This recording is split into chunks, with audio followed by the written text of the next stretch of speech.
Metodología de la investigación. Facultad de Medicina UAS. Marco teórico y marco de referencia. Buenos días, buenas tardes y buenas noches, de donde nos estén audiofrecuenciando. En esta ocasión, al equipo 1 azul de la materia de metodología presentaremos un tema nuevamente. En esta ocasión llevaremos a cabo el tema del marco teórico y el marco de referencia. El marco teórico y el marco de referencia son dos elementos muy importantes a la hora de la investigación.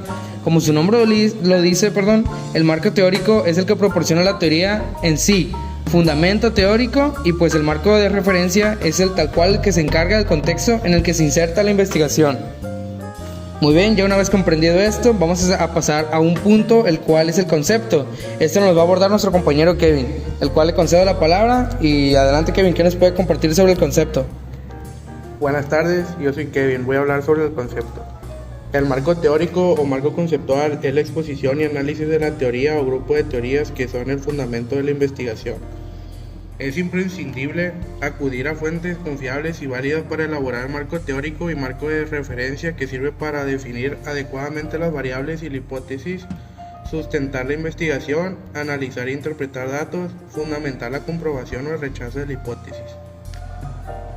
La construcción del marco teórico no es una etapa que solo se realiza al inicio de la investigación. De hecho, se desarrolla durante todo el proceso de investigación. Es fundamental para diseñar la hipótesis con mayor consistencia posible. El marco de referencia es la exposición y análisis del contexto o situación en el que sucede el fenómeno investigado u objeto de investigación. Muy bien, muchas gracias, compañero Kevin. Nos quedó muy claro lo que nos hablaste sobre el concepto del marco teórico, y marco de referencia.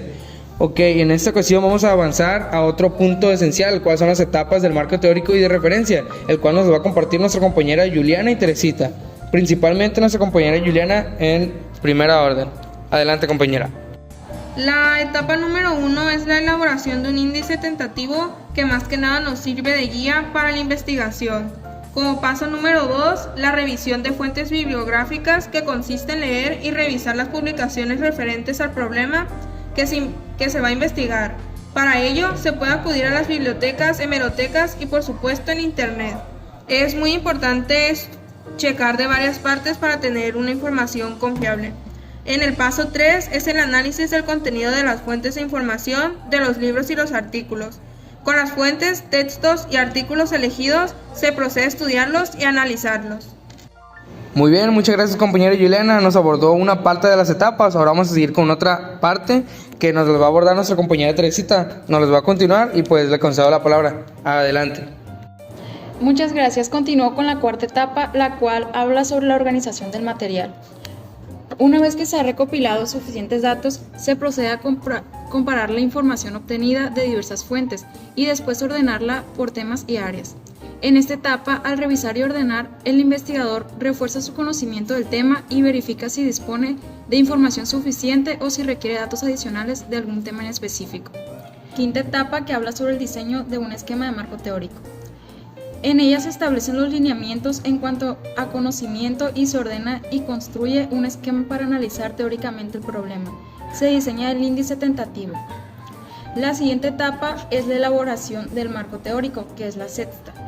En ella se presentan y describen en forma ordenada las teorías, la información y la experiencia para analizar el fenómeno investigado. El contenido del marco teórico se diseña de acuerdo a los objetivos de estudio y con el índice tentativo.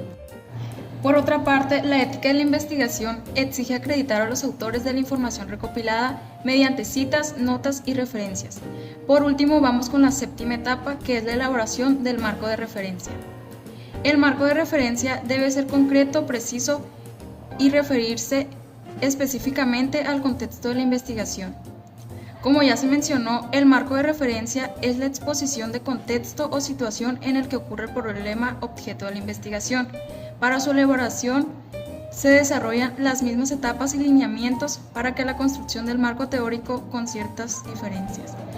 Muchas gracias, compañera Teresita, por habernos terminado de abordar el tema sobre las etapas del marco teórico de referencia. Ahora vamos de transición con nuestra compañera Ana María, la cual nos va a hablar sobre el punto de referencia y citas bibliográficas, del marco teórico y del marco de referencia. Compañera Ana María, ¿nos puede compartir su información? Muy bien, me gustaría iniciar mi punto con una pregunta. ¿qué opinaría usted si después de invertir recursos, tiempo y desvelo en realizar una investigación de trabajo, tesis o libro, encontrar el producto de su esfuerzo con unas cuantas palabras modificadas y con el nombre de otro autor, que copiara sus ideas y no le concediera ningún crédito, es decir, que le hubiera plagiado su obra? De acuerdo con el manual de la American Psychological Association, el plagio consiste en hacer uso de las ideas y palabras de otros sin acreditar de manera explícita de dónde provino la información. Una de las prácticas desafortunadamente comunes en los ámbitos académicos e intelectuales es el plagio, que en la actualidad es un delito penado por la ley. Ya sea por la ignorancia, pereza, mala fe o cinismo, ciertos estudiantes, profesionistas y personal de instituciones públicas o privadas consideran que cambiar algunas palabras para poder firmar un escrito con su nombre es suficiente para apropiarse de un contenido. La ética, el respeto, la honestidad y la inteligencia deben ser características de todo investigador.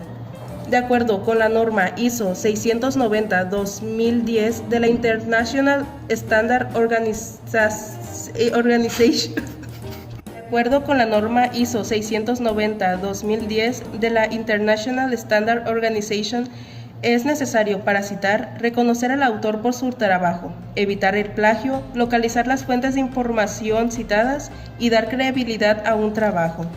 Todas las personas, entre las que se incluyen estudiantes, artistas, académicos, investigadores y autores, tienen el deber y la responsabilidad de conocer las implicaciones legales, sociales y éticas del respeto a la propiedad intelectual y de recordar siempre estos conceptos. Número 1. Ética, que son un conjunto de normas morales que rigen la conducta humana.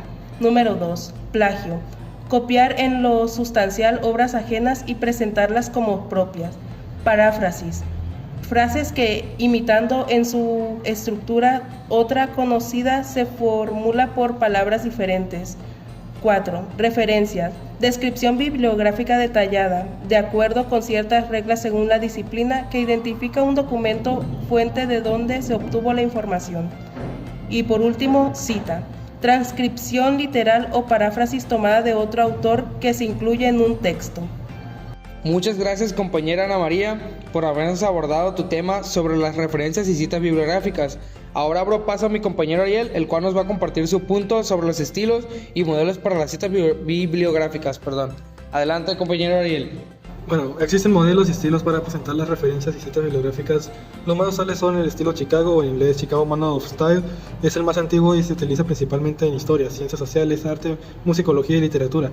Está el estilo Tarubian por la Chicago University Press. Es una simplificación del estilo Chicago y suele utilizarse en temas de humanidades. El estilo MLA o Handbook for Writers of Research Papers, un estilo de la Modern Language Association que se emplea en lenguas modernas, crítica, literatura y cultura, mucho más extenso que el Chicago. Es un estilo que utiliza más de 1100 universidades y publicaciones en todo el mundo por la MLA. Modelo de la Escuela Vancouver, Uniform Requirements for Manuscripts Submitted to Biomedical Journals, publicado por la Biblioteca Nacional de Medicina, se utiliza para los escritos del área médica. Modelo APA, o Manual of American Psychological Association, es el estilo American Psychological Association y se utiliza en disciplinas como la psicología, ciencias sociales, educación, ingeniería o entorno empresarial. El modelo Harvard, desarrollado por la Universidad de Harvard, se emplea en ciencias físicas, naturales y sociales. El estilo IEEE, útil para ingenierías, informática y tecnologías de la información. El estilo CSE o Council of Science Editors, estilo que se emplea en biológica, ciencias naturales y otras materias afines. El estilo ISO o 690-2010, International Standard Organization. Las normas ISO 690-2010 son internacionales y multidisciplinarias, marcan directrices para generar manualidades de estilo o propios. La recopilación de la información, los archivos bibliográficos, el análisis y el procesamiento de datos, así como la redactación del marco teórico y del informe final, pueden realizarse utilizando diferentes software de libre acceso o de pago por licencia. Es muy importante aplicar las normas y referencias y citas bibliográficas para evitar el plagio intelectual y posibles problemas legales. Muy bien, muchas gracias, compañero Ariel, por habernos compartido los estilos y modelos para las citas bibliográficas. Ahora vamos a continuar con su compañero Brandon, el cual nos va a tocar el punto de las normas y estilos más usuales. Adelante, compañero. Muchas gracias. La norma más usual es la norma ISO, la International Standard Organization. En particular, debe aplicarse las normas internacionales ISO que marcan pautas generales sobre la presentación y transcripción de la información que se obtiene de la publicación fuente. Especifican los elementos que deben incluirse en las referencias bibliográficas atendiendo al tipo de soporte de los documentos y estableciendo un orden para la información. Las normas relacionadas son las siguientes. Norma ISO 690-2010, documentos impresos y audiovisuales. Norma ISO 690-2-2010, documentos electrónicos. Los elementos se presentan en tipo de letra románica. Los elementos señalados con asteriscos son opcionales. El título de la obra se pondrá en cursiva. Para la puntuación, la especificación de la abreviatura, etc. Otra de las normas más usuales vendría siendo la norma APA, Manual de la American Psychological Association. El manual de la APA incluye en otros temas estándares éticos y legales para la publicación de obras científicas, estructuras y contenidos del manuscrito, normas de redacción para una expresión clara, concisa y libre de riesgos, reglas de puntuación, uso de mayúsculas, abreviaturas y ecuaciones, formato de tablas y gráficas, formato de citas y referencias. Ok, muchas gracias compañero Brandon por habernos compartido las normas y estilos más usuales del marco teórico y marco de referencia. Ahora vamos a abordar otro punto que es el de formato de cita indirecta o paráfrasis, el cual nos va a ayudar nuestra compañera Dulce. Adelante Dulce. Ok, yo les voy a mencionar los siguientes puntos importantes de formato de cita indirecta o paráfrasis. Como primer punto tenemos reproduce la idea de un autor expresándola con otras palabras. Use la cita indirecta cuando desee utilizar una idea, sin emplear las palabras del autor. Al parafrasear a otro autor, debe acreditarlo indicando su apellido principal y el año de publicación. Formato de citas indirectas cuando son dos autores. Cuando un trabajo tenga dos autores, cítelos de ambos cada vez que se represente la referencia dentro del texto. Use el símbolo y o la conjunción y para unir los apellidos al citar dentro del paréntesis. Formato de citas. Si la oración incluye el apellido principal del autor, solo se escribe la fecha entre paréntesis. Si no se incluye al autor en la oración, se escriben el apellido y la fecha entre paréntesis. Cuando la obra tiene más de dos autores, se cita la primera vez con todos los apellidos. En las menciones subsiguientes, solo se escribe el apellido del primer autor, seguido de la frase et al, abreviación de et alia, que en latín significa y otros. Como último punto tenemos, si son más de 6 autores, se utiliza et al desde la primera mención. Es todo, gracias. Ok, muchas gracias compañera Dulce por habernos compartido el último punto, el cual es de los formatos de cita indirecta o paráfrasis. Como nos dimos cuenta, todos estos puntos en conjunto son los que forman el marco teórico y el marco de referencia.